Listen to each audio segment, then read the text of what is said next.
We have one planet. Each time population grows, there is less of the planet to go around. Humankind has to stand up and say, this is our right and this is our duty to our children, and this is the way it must happen. We are really violating the principle of intergenerational equity.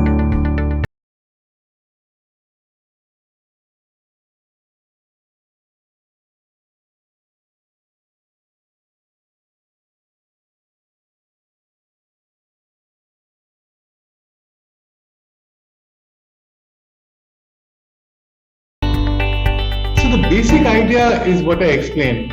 We've sold our coal, we buy a piece of land, we get the income from the land. So in the same way, we're saying we'll create a big fund, like a mutual fund, and all the money from mining will go into the fund. It will be invested in a variety of companies around the country or maybe the world. Now the income from that fund should be distributed to everybody, but we have a first step that to the extent of inflation, we have to reinvest into the fund. So let's say we put 100 rupees into the fund today.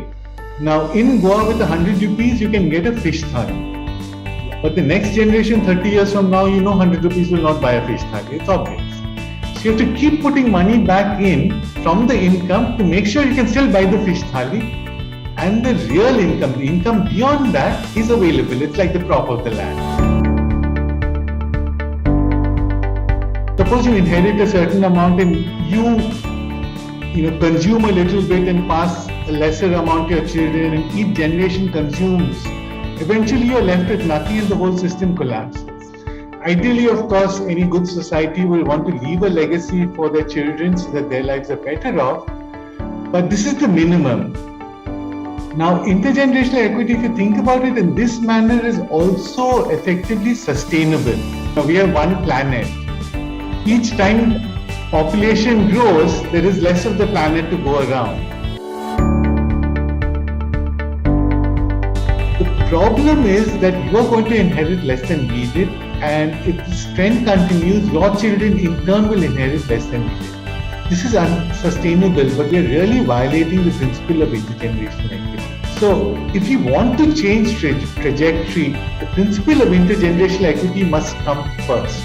In Goa, over an 8-year period, we found that the state of Goa, for every 100 rupees of minerals, and this 100 rupees is after deducting extraction cost and some profit for the extractor, that remaining value, if it's 100, the state of Goa is receiving less than 5. So we must insist on zero loss because that is the goal.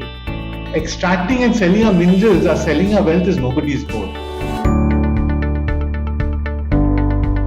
If we have to change path, you are going to inherit the planet, and you also have this duty to your children.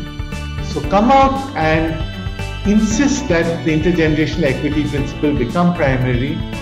One way to do that is to support the future we need, which is a global movement to implement to make intergenerational equity foundational for civilization, even ahead of growth.